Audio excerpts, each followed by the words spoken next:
D'où vient l'homme? Eh bien, on va l'apprendre aujourd'hui à l'émission La Parole vivante.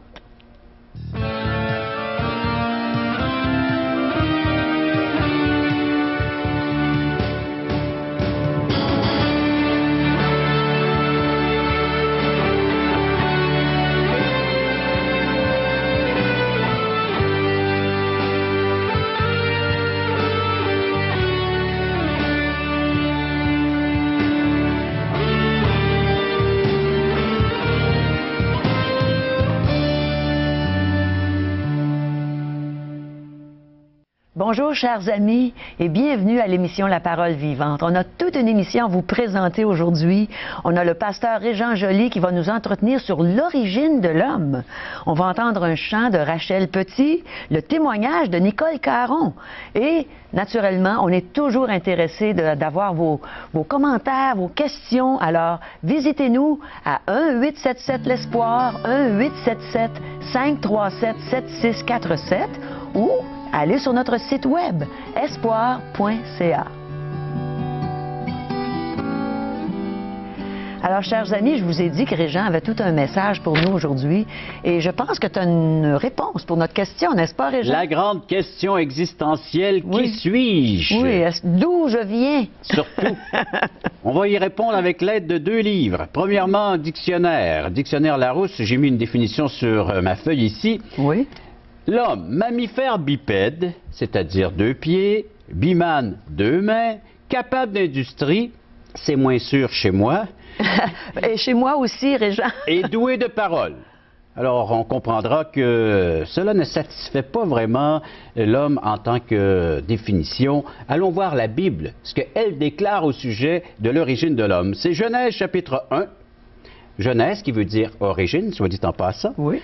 Verset 26. Puis Dieu dit, faisons l'homme à notre image, selon notre ressemblance, et qu'il domine sur tous les autres aspects de la création. Alors, c'est ce qu'on va entendre un peu plus tard. Ça va suivre. C'est merveilleux. Alors, entre-temps, écoutons le témoignage de Nicole Caron.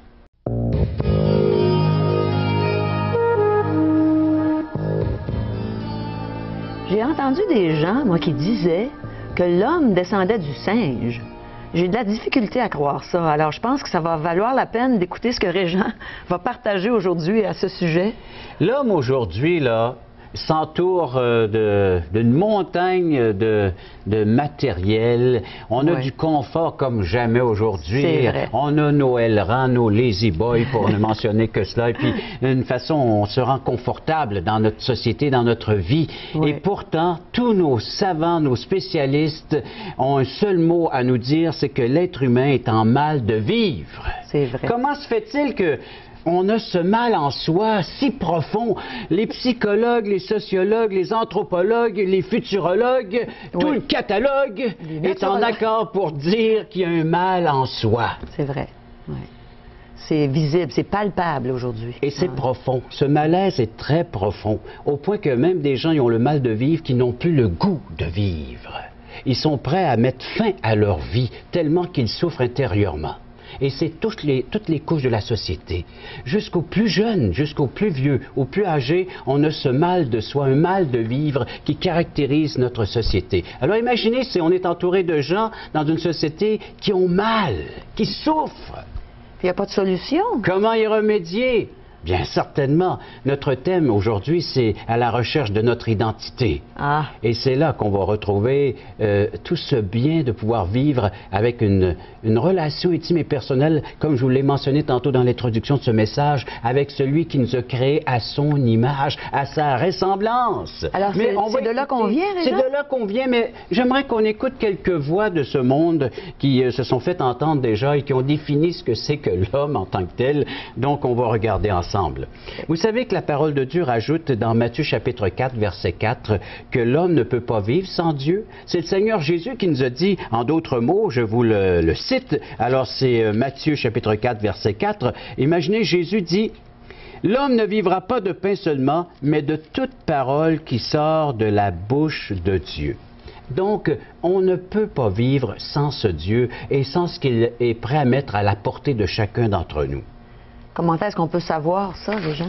On va regarder ensemble. Vous savez, des jeunes en grand nombre sont privés naturellement de l'essentiel. Là, je ne parle pas encore du matérialisme parce que je sais que si on entrait dans la plupart des foyers où est-ce que nous entrons déjà par la télévision et puis le téléviseur, les gens sont là de l'autre côté de leur écran puis ils nous regardent, et nous sommes devant les caméras. Et même par Internet. Oui, tous les moyens maintenant efficaces afin de pouvoir recevoir ce merveilleux message, il est à la portée de tous et chacun, et pourtant, il y a des gens qui leur manquent l'essentiel de la vie. Ah oui. Comme le Seigneur Jésus a dit, l'homme ne vivra pas de pain seulement, mais de toute parole qui sort de la bouche de Dieu. Est-ce que parole qui sort de la bouche de Dieu, est-ce que tu parles de la Bible à ce moment-là? C'est ce livre que Dieu nous a laissé et je crois qu'il est à la portée de tous et chacun. Si vous n'avez pas de portion de la Bible, des Saintes Écritures, bien, ils n'auront qu'à correspondre avec nous, puis on leur donne gratuitement un évangile de Jean. C'est un départ. C'est un début. Qu'est-ce que l'homme? On a reçu gratuitement, on donne gratuitement. On a une joie, nous, de donner, de partager, de pouvoir faire ce genre d'émission et de pouvoir dire aux gens. On va écouter un éminent psychologue américain du nom de Skinner, lequel est de réputation non seulement américaine, mais aussi mondiale. Oh là là! Il est spécialiste des états d'âme.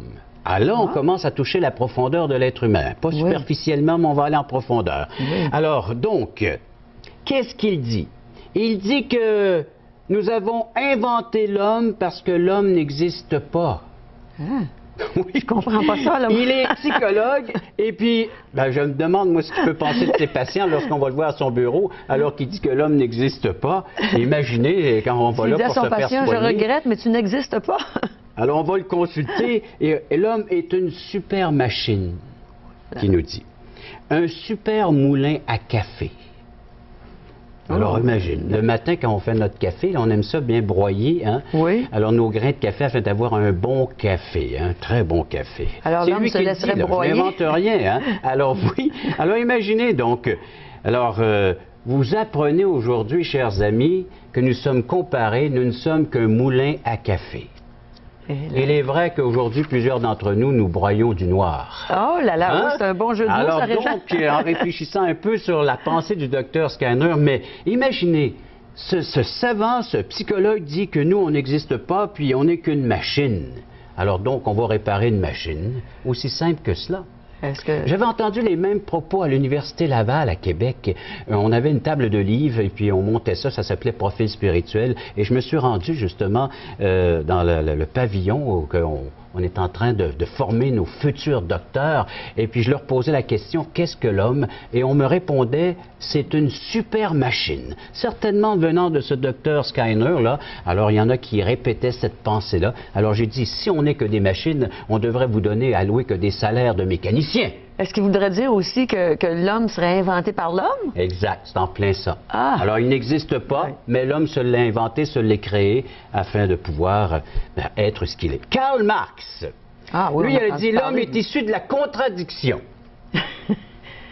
Alors donc, il a émergé de la contradiction, et puis Marx, eh bien, la plupart des gens le connaissent, l'homme se crée lui-même, et sans outrepasser la pensée de Karl Marx, nous pouvons dire que selon lui, l'homme est issu de la contradiction. C'est-à-dire qu'il enfante, est issu de la contradiction, sinon de la contradiction. Donc l'homme existe, pourquoi qu'il existe, on ne sait pas pourquoi il existe. Quel est le but de son existence? C'est assez difficile à comprendre en plus. Jacques Monod, lui, va nous dire que c'est le hasard, c'est un accident l'être humain. Oh. Mais imaginez. C'est tout un accident, hein? Moi, là, si j'apprends ça aujourd'hui, là, je découvre ça, puis ça, c'était enseigné dans les écoles, là. À partir du cégep, chez nous, le niveau collégial, tu apprends que l'homme est une machine, que l'homme est la contradiction de sa contradiction, est l'opposé de sa présence, que l'homme est un accident, le hasard. Oui. Il y a de quoi, justement, de réfléchir sur tout cela, puis de dire, qui suis-je, puis qu'est-ce qui va m'arriver? C'est ça, j'aimerais en savoir plus long, Régent, parce que ça imaginez, se peut pas, ça. un accident, hein? Ou bien, je vais vous donner la composition, selon Larousse encore, de l'être humain. Alors, au plan chimique, la formation de l'homme, c'est 66% d'eau, 16,8% d'albumine, 10,5% de graisse, il n'est pas trop obèse, 1,2% d'hydrate de carbone. Hein? Ça, au moins, ça a du sens. Ça, c'est chimique. Oui. Alors, sur le plan chimique, là, voici l'homme est décomposé avec ses produits. Hein. C'est ça. Mais là aussi, ça ne m'aide pas encore à trouver mon identité avec tous ces composants. Qu'est-ce que l'homme? La question est posée. Tant que l'homme ne sait pas ce qu'il est, et tant qu'il n'a pas trouvé une définition de lui-même, il ne peut pas être heureux et ne peut pas trouver un sens à son existence. La question est profonde. Hein? Ouais. Elle est toute simple, mais tellement profonde. Qu'est-ce que l'homme? C'est pourquoi il est bon de commencer que l'homme est en crise d'identité. L'homme se cherche présentement. Si vous êtes en train de faire cette recherche, parce qu'il y en a plusieurs qui ont entamé ce processus de recherche, vous savez, déjà le primaire, on nous enseigne, comme tu le disais, que l'homme est descendu du singe.